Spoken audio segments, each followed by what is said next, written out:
Good morning, everyone. Welcome to Catalyst Energies. My name is Dee. Thank you for joining me. I'm so grateful that you're here. This is the Daily Medicine Transmission for Monday, July 12th, 2021. Welcome back to everyone, my subscribers, myself, everybody that is along on this journey. I hope you had a wonderful weekend, whatever you got yourself into, and that you're feeling calm, refreshed, and ready to move on. The new moon happened on Friday, and there's a report here up on YouTube. I don't know what's up with BitChute, but it is really struggling to process stuff that I am uploading these days. So it's not quite there yet, if that's your preferred platform, but we are still here on YouTube. And the astrology report for the new moon, the weekend, and the astrology leading up to the full moon that will be in Aquarius on the 23rd is all encompassed in that report. So you can check that out by just,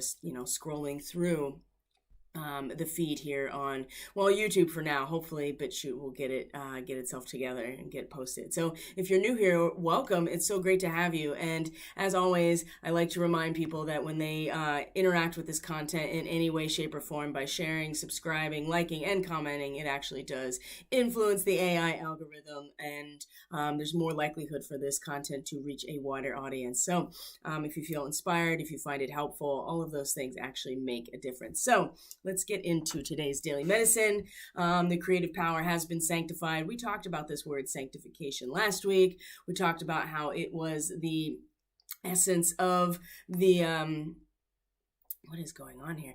The essence of the essence of the new moon. And there's been a pretty significant and drastic shift.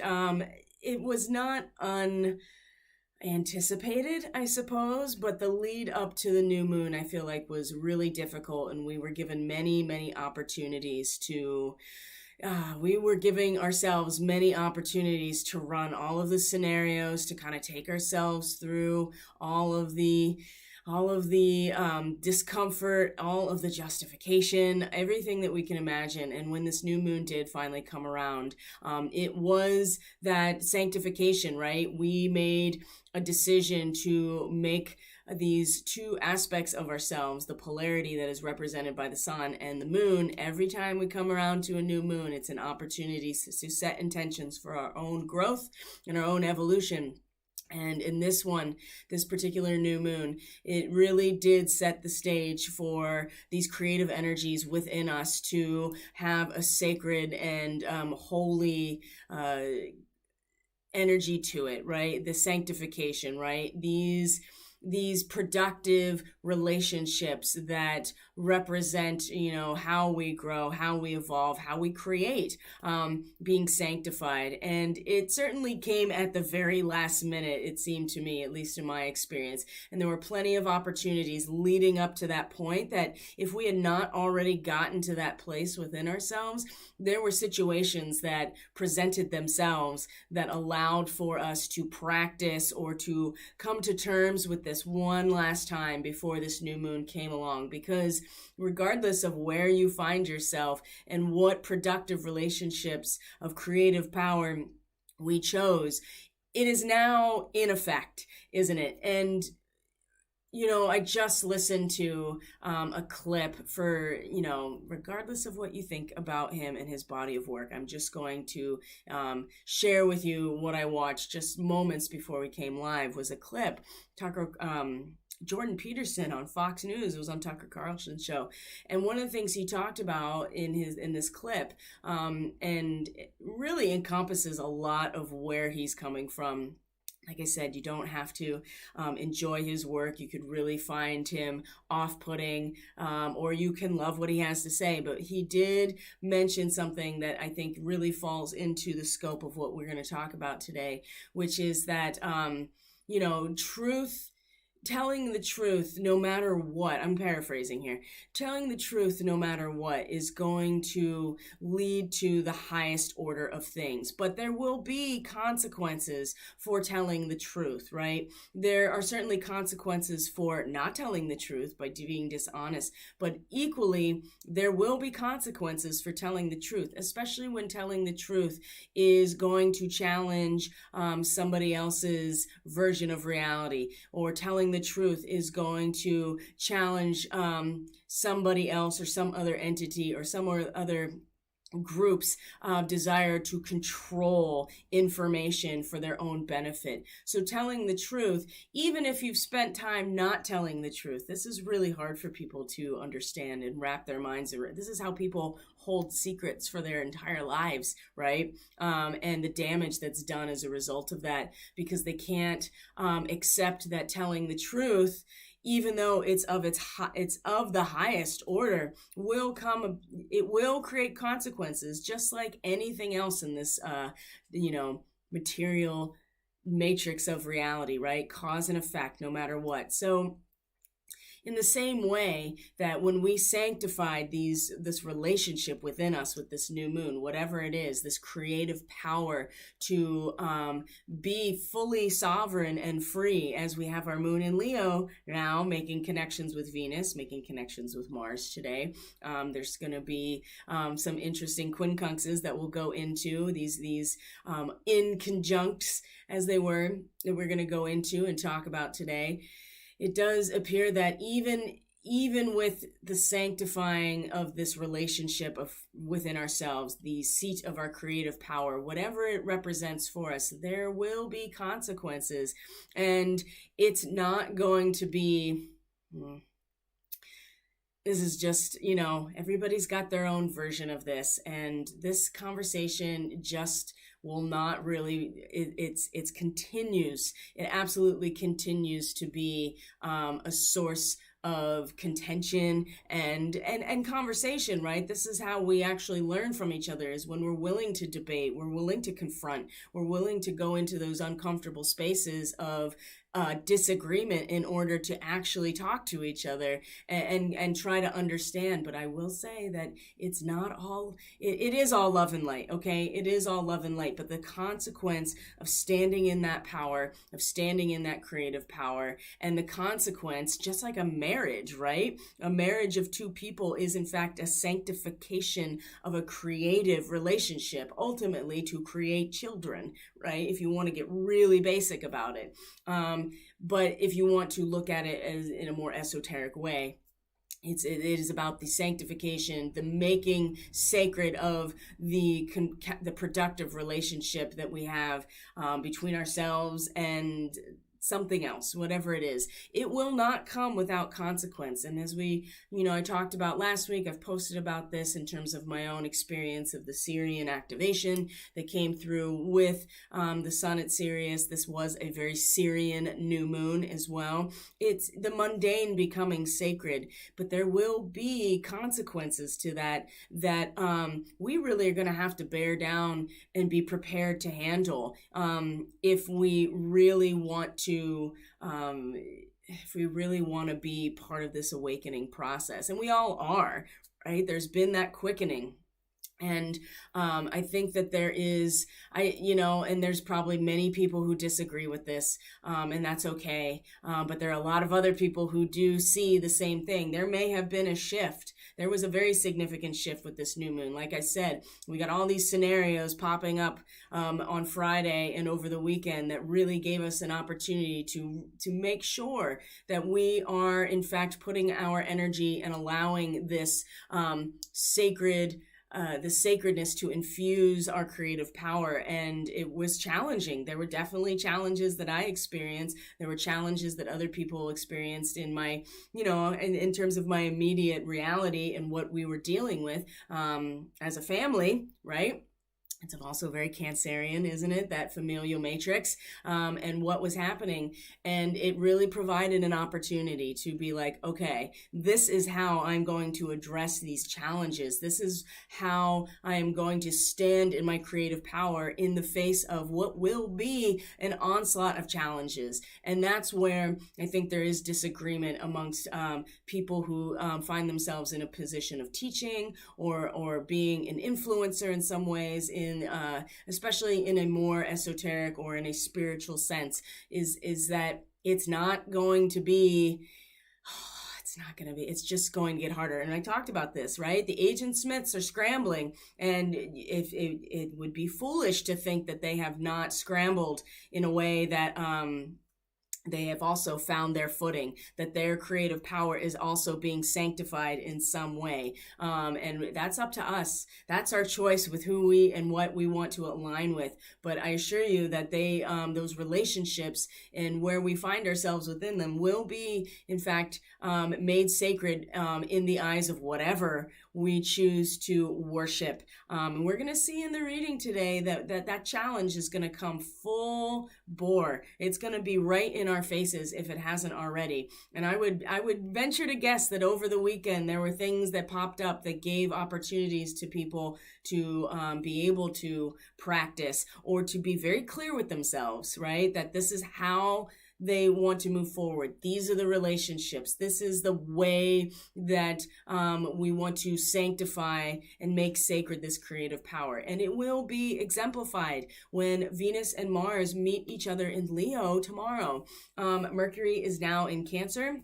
It's going to be in a trine to Jupiter today. We'll talk more about that, of course. And so even in the realm of our mind, our ideas, our communication, the way we conceptualize our immediate reality, we've made a decision now. We have embedded ourselves in a very radical reorientation, and it will stabilize us in our mind, in our communication, in the way we interact with information. But to consider that there will not be very significant challenges that will test our faith down to a really just a really strong level, I think that's really naive personally. So not to say that we shouldn't stay focused on our vibe and our resonance. That's the challenge, right? In the face of the devil, for instance. And we're going to see in today's reading how much this is going to come right into our faces in the face of this potential to just give over to the entrapment that we will be tested. And the thing about the moon in Leo is that we're going to feel all of these opportunities today to really tap into our resources, to completely concentrate on our own sovereign nature and our own creative ability. And you'll see that in the chart today. So let's get into the reading so we can see what kind of archetypal symbolism. I'm not going to lie. It's definitely not that, I'm not lying usually. But I'm not going to pretend that I am not also very, it's been a great weekend, but it's also been a long weekend, and there were definitely a lot of challenges for my immediate environment and what we were trying to do. And in the scheme of things, it wasn't really that, there are things that, and that's why I think it was like a trial run, a practice. And now things have shifted. They've kind of solidified. We've allowed ourselves to be stabilized in some way with this new moon into what it is we plan to, how we plan to utilize this creative power within us. And there was a trial run, right? This is whatever was happening over the weekend in that dark moon leading up to the new moon was all these opportunities to make sure that that we're going to be exactly where we want to be. And because that's going to be where we stabilize ourselves moving forward in the face of this readjustment on the outside of us that is inevitable, right? It's inevitable that the darkness will continue to establish itself in any way that it can. So as we see in today's reading, we have the Empress here at the center of it, and our effect is the devil, right? The Capricorn card. So we also see a lot of 4s. We have an 8, so as well in terms of our Akashic Tarot. So there's a lot of structure and stability that's being offered too, in order for us to kind of, again, the stabilization factor, especially now that we have Mercury in Cancer. The Sun is still in Cancer, and with this new moon and the Cancer archetype being about stabilization, there's a lot being offered here. But at the same time, we have to acknowledge that that is not the only... in the face of what presents itself as stabilization, which is the devil, right? In terms of the Capricornian matrix or Saturn, in that well, let's just get into the reading. How about that? I think it'll just unfold very naturally on its own if we are willing to go through it together. So we see as our causal factor here, here's the Prince of Wands in a reverse position. So in and of itself, the Prince of Wands is the heir of the fire, the chariot of the fire. And so we're looking at a very impulsive, tenacious, courageous energy, active, impulsive, creative, like I said, swift. It's very quick, okay, and strong. Now, when this Prince of Wands is reversed, I mean, there's a couple ways to look at this, of course. Restlessness, right? You already have this really strong, impulsive, hot, fiery energy. You have the Leo nature here with the lion pulling the chariot. You have all of this fire that is just emanating off of everything. Even this person that, or this humanoid figure, right, it is in itself like fire. And has all these flames coming off of them. The prince holds this bird, right? You also have this, there's a lot of phoenix rising type of energy coming off of this card. And you also have the Leo lion, the lion pulling the chariot. So there's movement, there is impulsiveness here, just in general, in a hot storm. And so when it's reversed, if we're looking at it as an inappropriate expression of all of this, you can see that it's restless, not getting to where you want to get as fast as you want to get there in satisfaction, right? You're not feeling satisfied with the creative, what you're creating, the potential of your creative power. Impatience, that fits right along with it as well. Intolerance, cruelty, all of these things, because this energy just burns everything down that it touches, and it's just moving, and it's not really stable, and it's not very, in terms of earth, and it's not very empathic or feeling based without the water. I mean, so you have these two very masculine energies in terms of fire and air. And what does fire need? It does need oxygen and fuel. It does need fuel to burn, though. That's something to consider. But here we are, and that's something that we're going to see as we move through this reading too. I think our causal factor here in a generalized way is that we, in general, feeling restless, unsatisfied, impatient, right? This impulsive energy, this creative energy is wanting to enact itself a lot quicker than maybe especially with Chiron in Aries, which I talked about in the astrology report, will be going retrograde. And one of the things I said was how much you think you're frustrated now with things not happening fast enough. Just wait until Chiron. It's just going to be that much more on the surface and that much more hot and fiery, and all that cardinal fire of Aries where Chiron is. And so talk about getting triggered even more, but also too, we get a chance to be way more introspective about all of these things when all of these planets are in their retrograde motion. And so that's the positive or light end of things. But anyway, so this causal factor here of us as this Prince of Wands coming into the moment where we are really just feeling this fire.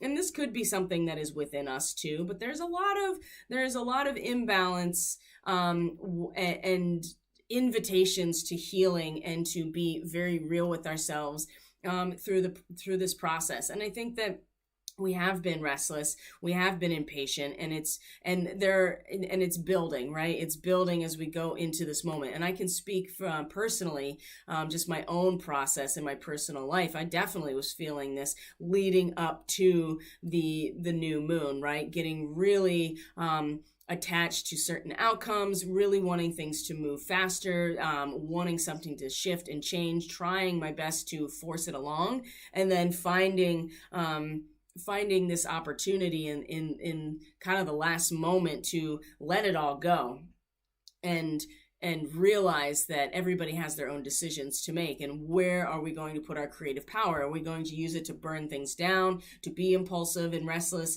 and impatient and do real damage? Or are we going to allow this creative power within us to be sanctified and made sacred, and decide that our creative power is always going to be used for the highest good, always telling the truth, always being honest with ourselves as well as other people, always, showing compassion and unconditional love to other people, even if we don't agree with them, even if we think that they should be doing something else. So you can see how this energy really moved through over the weekend, especially with the moon in Leo now, right?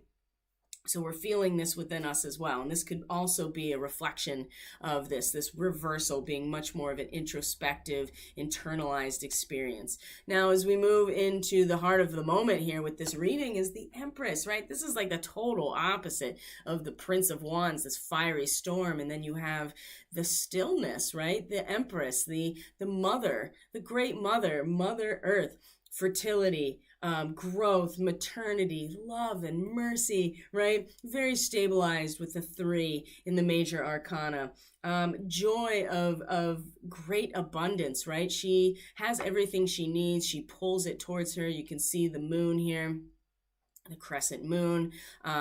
She has this earth sphere like crowning her. She's holding a flower. She is in this interesting position here where she's kind of to the side and facing to the side, but also the top of her body is facing us. There's kind of like this there is an interesting connection here, and she's kind of got this, like, her hand is kind of cupped in a way, and it reminds me quite a bit of Tai Chi in some ways when you're doing the form, and there are certain movements that you do that are like kind of cupping in and holding the energy as if it's water. That's kind of the vibe that I'm getting here. I mean, and it's very soft and there's a lot of water around, but this is Venus in Taurus, right?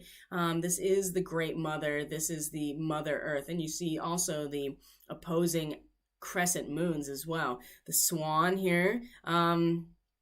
And in Hinduism, Hindu cosmology, the swan is a sacred animal, represents the creative force within us. And she also has a shield. This is very interesting with some sort of bird on there, like double-headed bird, but also coming together into one. The shield has this protective element as well, just like the great mother, right? The earth herself is, provides and shelters and gives of abundance. So there's a lot of things going on in this card, but here we are at the heart of the moment with the Empress, with Venus in Taurus. Venus is in Leo, right? But she's going to be meeting the moon. The moon's going to meet Venus today, but also again, Venus and Mars meet together in Leo tomorrow. And so at the heart here, we're feeling like, we're really just taken care of, that there is protection, but even more than that, maternity, like fertility.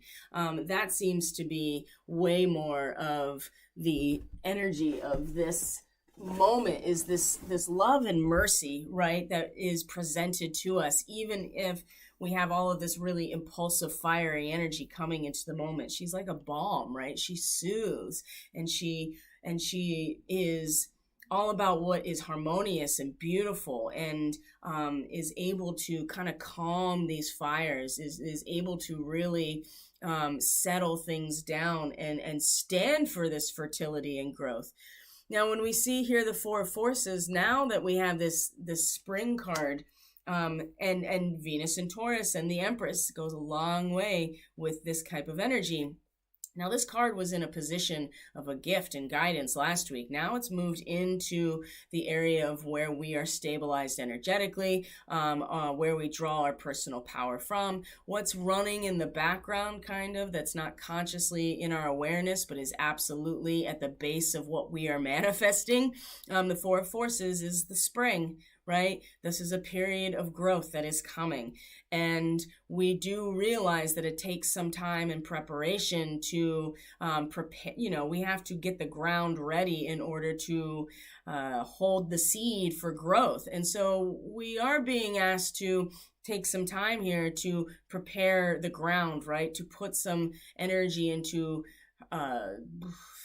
encouraging fertility, to support fertility. And then with the Empress here in the center of it as well. I mean, there is, like I said, it's almost very soothing in some kind of way if we have allowed ourselves to calm those fires within us, if we've allowed ourselves to maybe realize where we've been impulsive or trying to creatively but very swiftly and strongly move into a new zone, right? We want things to happen on a certain timeline. We want them to happen now, and that's the Prince of Wands, man. He wants it to happen now, and has been really, I'm sure, has been feeling. We've all been feeling on some level, like, just when is it going to happen already? Whatever it is, I'm ready for it, and feeling that, and it's just so soothing with the Empress, right? Relax, my children, relax. Settle in, take your nourishment. And Asteroid Ceres, the goddess of the grain, she's in Taurus right now, in late Taurus, coming in closer and closer to a conjunction with the Pleiades, right? This is about, being able to connect into these very natural energies and frequencies of the planet herself and of the Great Mother in a very material way, right? We need to connect to this part as much as we need to connect to the impulsive Mars energy in Leo as well. If we really want to exemplify this creative power, you have to have fertile ground in order to grow anything, right? And at the base of it here, we know that our work is about preparing this fertile ground to do what needs to be done to the soil in the medium of our growth in order to get there. So we know at the base here, right, underneath the surface, running in the background, that this Four of Forces, or this spring, we're expecting growth. Okay, but we have to do the work to prepare the medium of our growth if we want something very healthy and sustainable to grow. And we do have the Empress at this heart here, which is very, again, this represents fertility. So we have a lot of this energy working for us right now. And where we see is the Eight of Roses in terms of our conscious awareness and our attention is the spiritual community, the Sangha.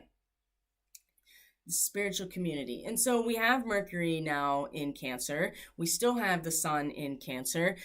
These tight knit groups, it's those who that we connect to that have like-minded purpose. Sometimes it's karmic communities. That's something to consider as well. So maybe we see now that our attention is on our families, and family doesn't have to be family of origin. It really doesn't. It can be those that we have a like-minded purpose, those that we feel that we're spiritually aligned with. And so we do see here that our focus is on this community. And so either reinforcing it, realizing that it needs us to prepare the medium of its growth if we want to make it strong, if we want it to consolidate its power and its strength to hold us. And I think that's a big part of where we're going, is that we need each other and we need to be strong in the face of what's coming. Because there is a lot that's coming, and I'm not sure I necessarily agree that, this is just me, I don't necessarily agree that there's less false light than there ever was. In fact, I think it's a complete opposite. That doesn't mean that there isn't also truth available. of course, but that's going to make everything much more obvious. So we do need each other, and this is where our conscious attention is now on who is part of this spiritual community for each of us. What are the relationships that we want to we want to take care of, and we want to nurture, and we want to be fertile, and we want to grow. It's about our relationships with each other that really is the power, right? It's not coming from anything else necessarily. And we see now that our axis of power is really reflecting this right now, that it's about the relationships and the strength of the relationships, spiritual, family of origin, wherever that matrix, that Cancerian matrix that holds you, this is what it's representing. And it's about the health of this community and putting our attention here, because where we're going is in fact a really strong we have to face reality, okay? That's the devil, is the Capricorn card. So you look at this card and you see that there are souls trapped in two cells that are going through meiosis, right? The sex cells that divide and multiply. That's what meiosis. Now, mitosis is a little different. It's any kind of cell division. Meiosis specifically is cell division in the sex cells that is creating another life, another living organism. And these individuals, you can see them, they're trapped within the cycle of karma. They're trapped within the cycle of reincarnation, however you want to look at it. And we're in, when we come into form, we're inseparable from the matrix that encompasses us. So, but the real challenge here is to realize we're only as trapped as we allow ourselves to be. This is why maybe Capricorn is the top of the chart, but it is not the end of the astrological wheel, is it? It's not the end of the zodiacal wheel or the zodiacal calendar. Those two signs of Aquarius and Pisces are really the end, because there's something outside of the physical nature, but are still very much real. It's when you get stuck here in materialism and thinking this is all there is, that you start to, if you start worshiping this is where you start worshiping the devil or Satan, or however you want to characterize that. Now, in terms of, does this mean that we are facing, yes, it does in some ways mean we're facing the devil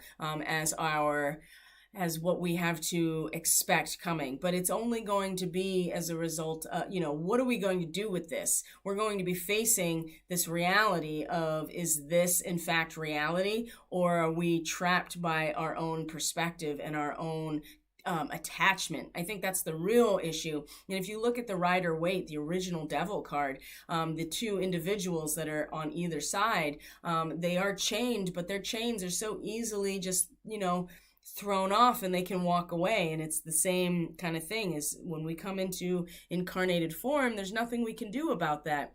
But it's when we worship that we get trapped over and over and over. And we can still value coming into form. We can still value, but we want to be in the world, but not of the world. When you are of the world, if you are of material form, then you stay trapped here.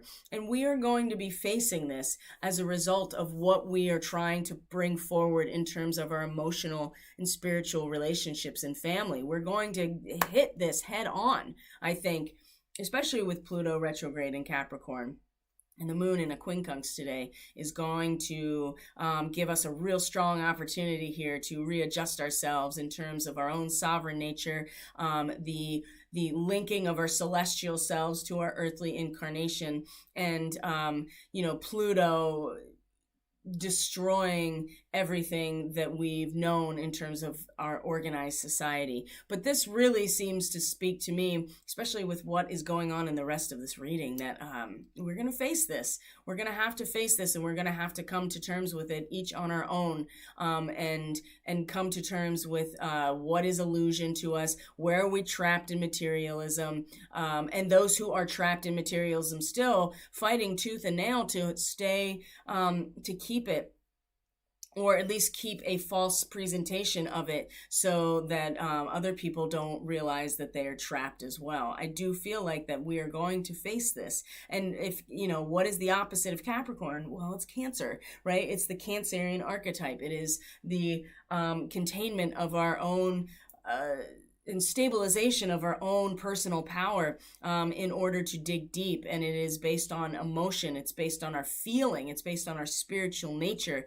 Whereas we have so much potential to create things on a large scale, which is what Capricorn allows for, is the creation, and it's the unfolding of the material world, the engine of nature, right? The engine of nature is what,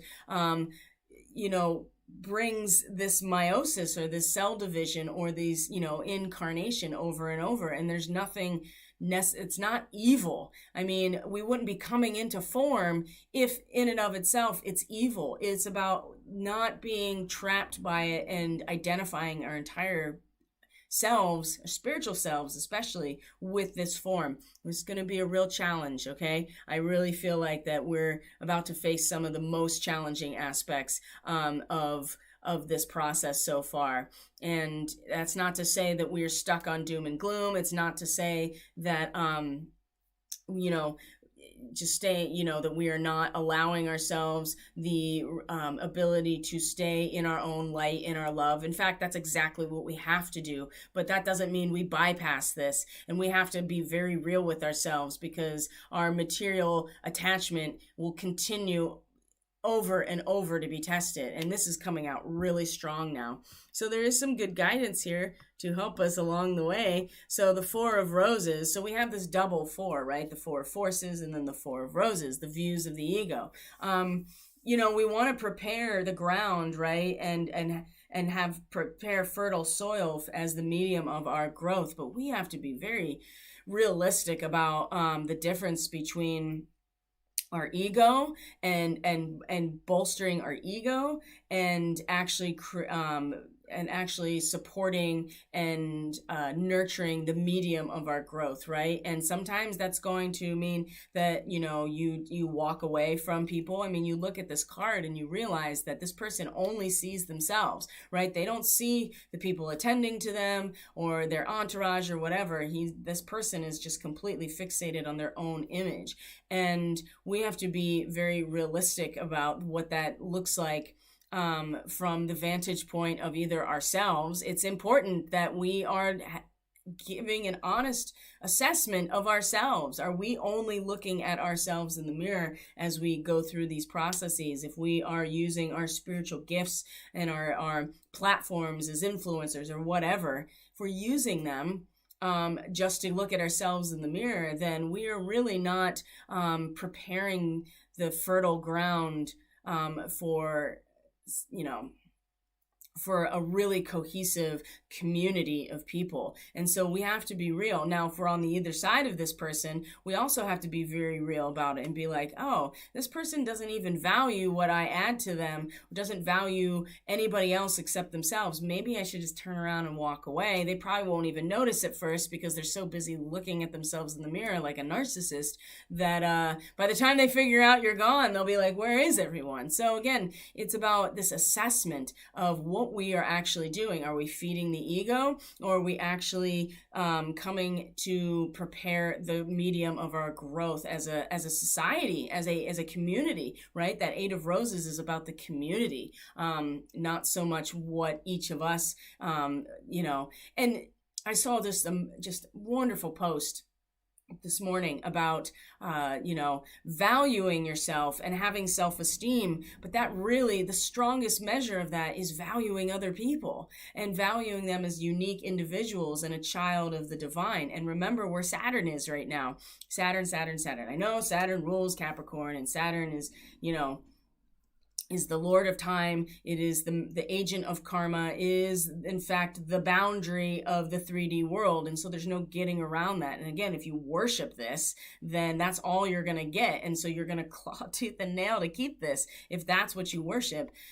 Saturn is in this position in Aquarius right now that is drawing our attention very strongly to the fact that we're all we're all equal in the eyes of Source, right? We're all going to the same place together as a child of God, but everybody is in their own state of progression in their own process. And we have to also acknowledge that, you don't have to judge this person right here.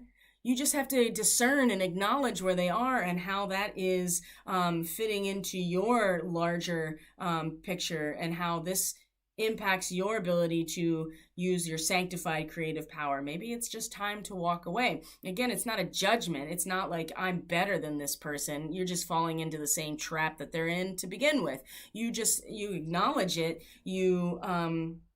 You're discerning, and you make a decision about what's best for the whole in terms of where you're putting your attention. So, and along with that, the cardinal speaks to this almost directly. The polarities of your spiritual pursuits and physical pleasures are out of balance. This is whatever is necessary. And we've talked about the cardinal before. It's come up many times, but it came up recently, and there's this beautiful conversation about where cardinals are, indigenous to, and like how they don't actually migrate in the winter.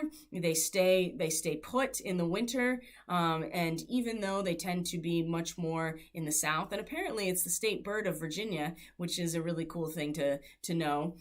They are around here. I'm in Pennsylvania. I'm in North Pennsylvania, so it gets cold in the winter. But so they're hardy, right? They don't leave.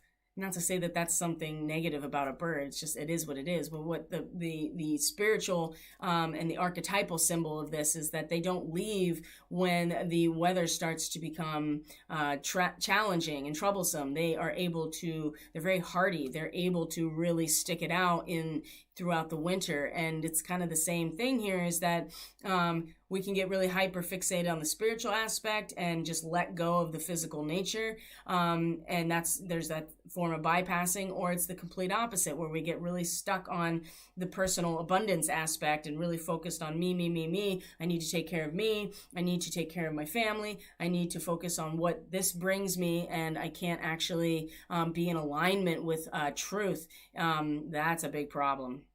And so we have to bring these aspects together. And we can redirect our thoughts and actions towards balance. That is up to us. And in fact, I would say that that's going to feed directly into where we can draw our personal power from at this moment, which is preparing the medium of our growth, preparing the soil, preparing the farm, so to speak, for the introduction of the new seeds, right? The seed of the new cycle. But it's going to take some action on our part. And the cardinal does suggest that we can redirect our thoughts and actions to find balance, but we at least have to acknowledge if it is out of balance. And I would suggest that many people are still out of balance because of this Four of Roses, the view of the ego. They're still kind of caught there. And if you don't acknowledge this, and if you're not able to really come to terms with this in a really significant way, like when we hit this devil, right? When we come smack up against the reality of the situation, it's going to keep being a challenge for people. And so one can only hope that this new moon provided opportunities for people to be very real with themselves and where they want to put their energy and their creative power. Now, when it comes to the spiritual community or the Sangha, deep emotional healing. I mean, that's really where we want to focus, is on the healing of the collective, the healing of ourselves. What do we need to work on within our families and our spiritual communities? What is it are we trying to do something, right? Are we trying to do something in these groups, or are we acknowledging that it's about healing these very deep wounds that keep us from actually seeing each other as divine source, right? Instruments of God's plan, right? So it is time for deep emotional healing. Now, let me point out here that the seagull, for as much it is able to go in and out of the water, right? The water of our emotions and our subconscious, it does fly above it. And it's important not to continue to indulge these emotions and getting super dramatic about them. It's there you go with this views of the ego down here, and you can see this whole line here of the seagull and the views of the ego and the devil, right? And we want to heal these things because if we don't, then we stay trapped in materialism, and we are in fact worshiping that, right? And many people are doing this without realizing that's what they're doing. And so it is time for deep emotional healing. We have to be willing and able to go into that space, to acknowledge them, to expose them to ourselves, right? How this deep feeling, but you don't want to indulge them and start to get caught up in the victim narrative again and make it all about ourselves, because the real way to heal the community, whatever this community that you're part of, that you're really focusing your attention on, the spiritual nature of the community, the cohesiveness of this Cancerian matrix, it's time to heal, right? And it's deep healing, right? The ocean is deep and wide. And the seagull is able to dip in, but also dip out and have this transcendent view or perspective. So that's important to keep in mind as well, because what we're trying to do here, what we're trying to build, takes time. It takes energy. It requires attention to detail. It requires us to be diligent and to follow through even when things get difficult. And small steps are important. So the way we treat people is important, right? It's more important than getting any kind of disclosure. It's more important than, any particular thing happening outside of us. When we, again, put all of our attention onto that, then we end up worshiping materialism. It's really about what we're doing to heal ourselves and our relationships to each other. So it comes around to being knowing the difference between judgment and discernment. And are you judging, or are you discerning people's actions and commenting on those? Are you able to challenge people's actions, behaviors, or words without attacking them personally? This is also how we heal. And when you are doing that, are you willing to see how you're projecting, right? Are you willing to turn the lens back to yourself, the mirror back to yourself, and be like, okay, this is how I'm projecting out my own emotional insecurities or my own ego issues into this situation. And it's going to take time. It's a process that will require us to be diligent, to follow through, right? This cathedral is not going to get built in a day. And in fact, we need to make sure everything is level, that it's balanced, measure twice and cut once, and know that as long as we are willing to follow through, stay diligent,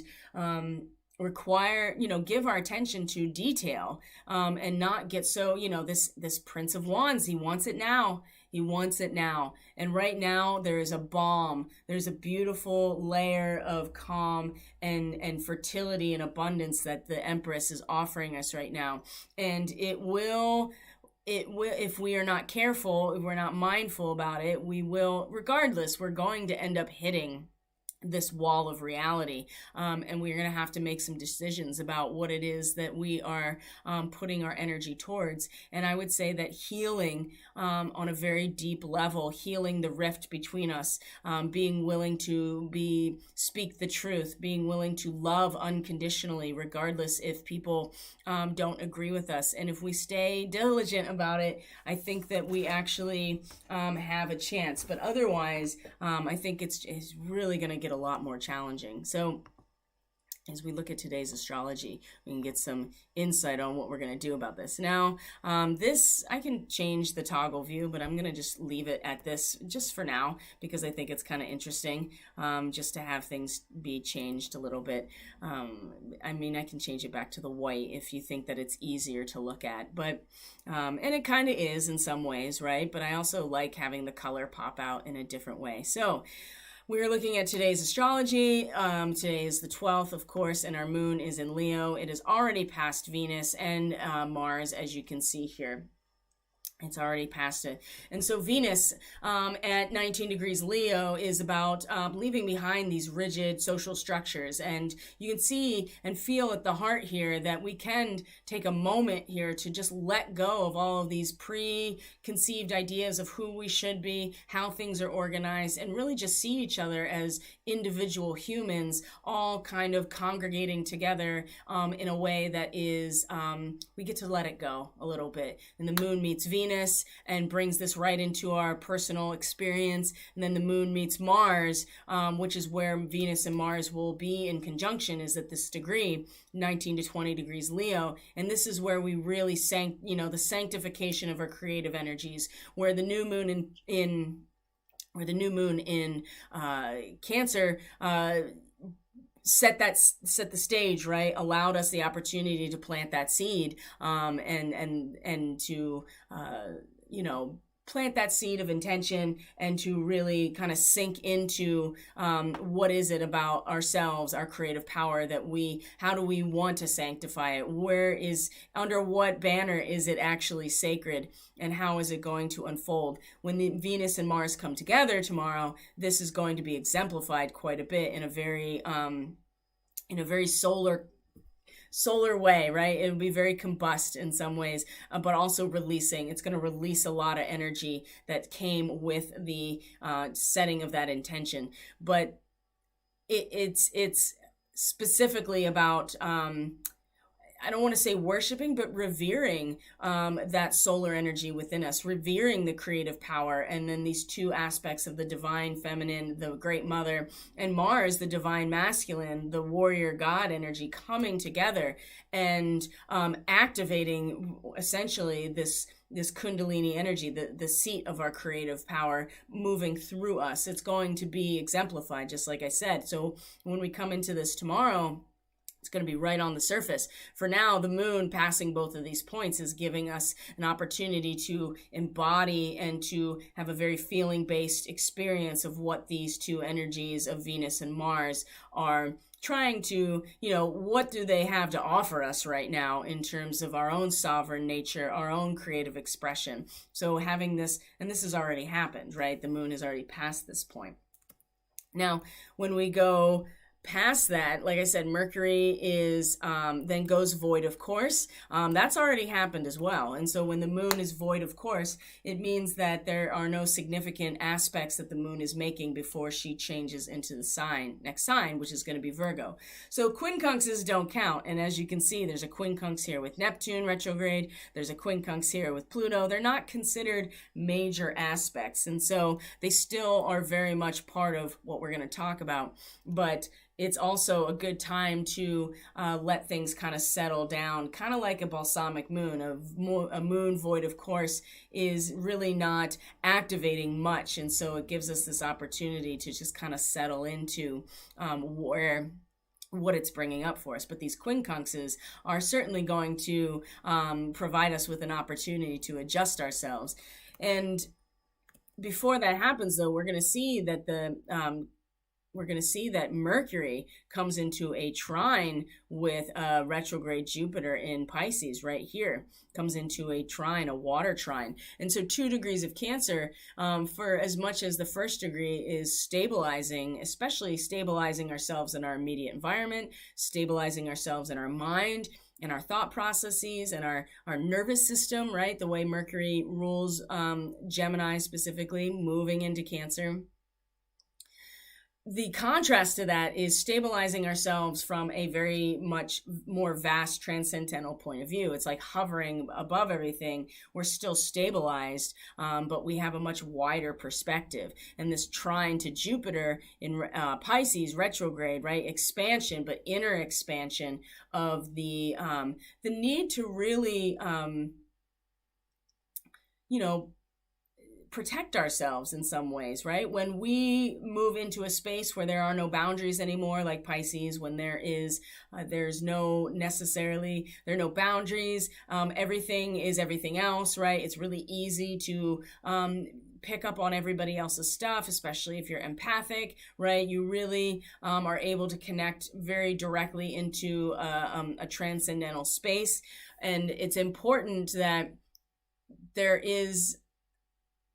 that also leaves us open to being hunted in some ways, right? Not everybody has the best of intentions in this realm. That is where dark sorcery can really make itself, I wouldn't say make itself known, but this is how, this is the realm in which that can happen. And this is the realm where everything is part of everything else too. And so Jupiter in this position is co-ruler of Pisces, and so it's very powerful here. And we're looking at this inner expansion of this realm. And so I think that we are going to find ourselves in this water trine, like our real ability to hover above everything and still be stabilized, while at the same time having this caution to not completely embed ourselves in every experience that comes our way, because not everybody is there for our best intentions. Just like a hunter hunting a small game animal is there to hunt the animal, right? It's not to encourage the animal's life. It is there for a very specific reason.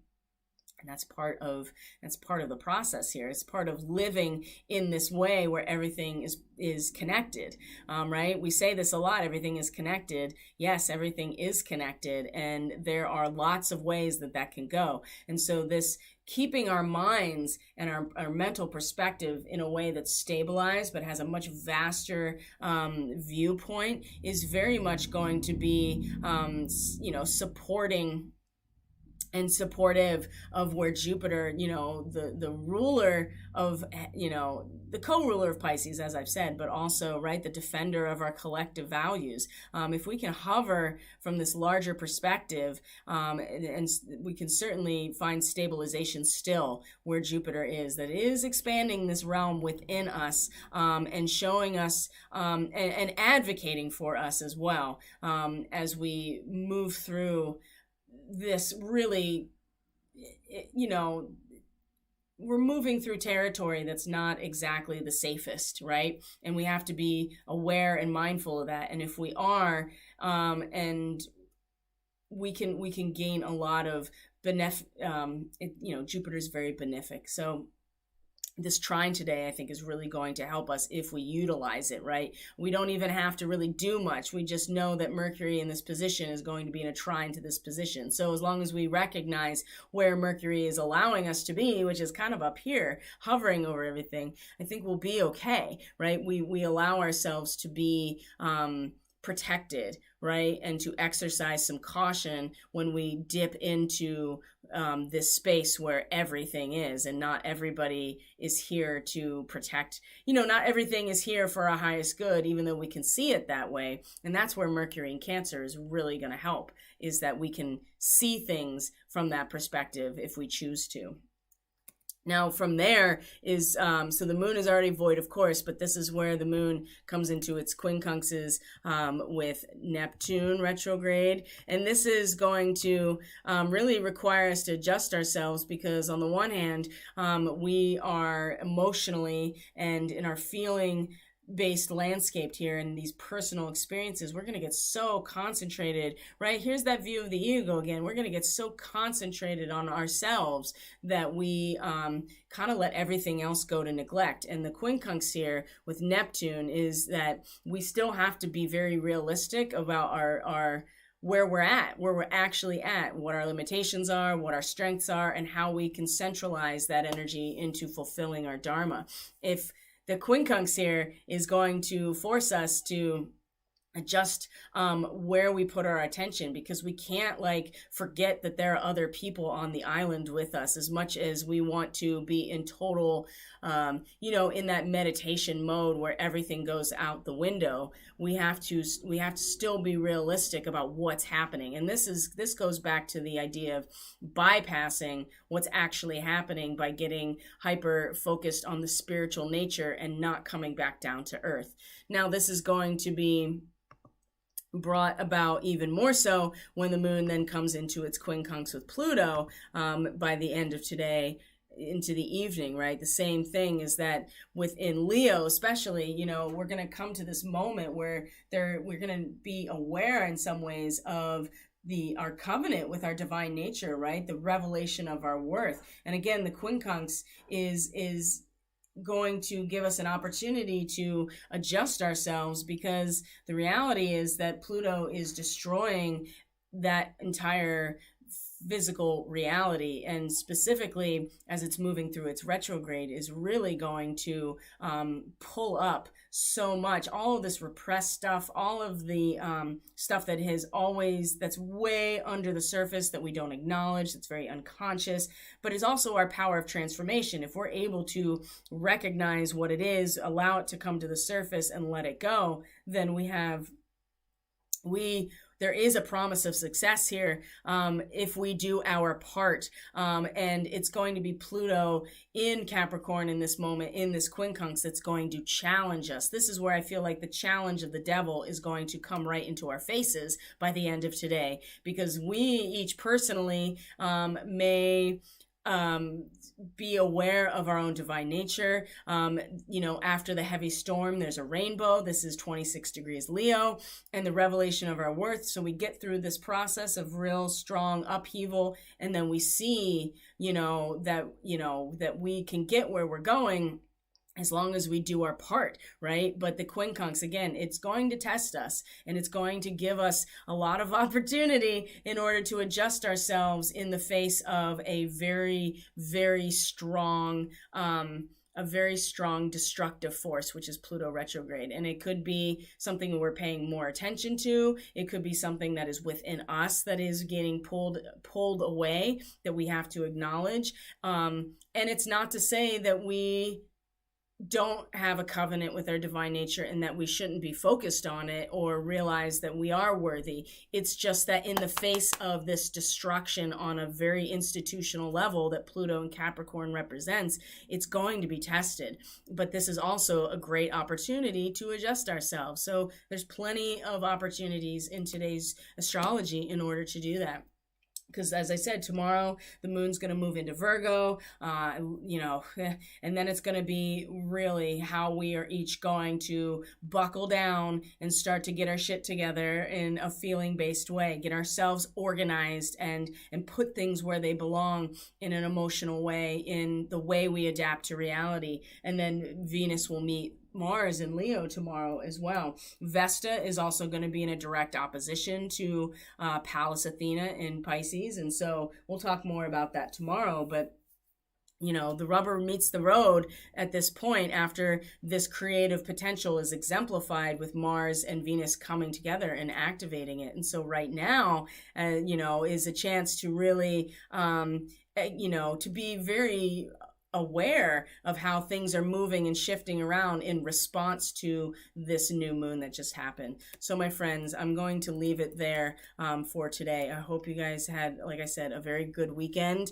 that you're feeling refreshed, that you are feeling stable as much as you can. And if you're interested in a reading or energy work, you can book through catalystenergies.net. That's in the description box below. You can also reach out on Facebook and Telegram if you are interested in keeping up to date through social media. That's in the description box below as well. And so take very good care of yourselves, as I always say, and get the rest that you need. If you need to take some naps, if you need to just let things settle in your body, that's totally okay. I know that I need to still do that as well. A lot of things shifted, a lot. There was a major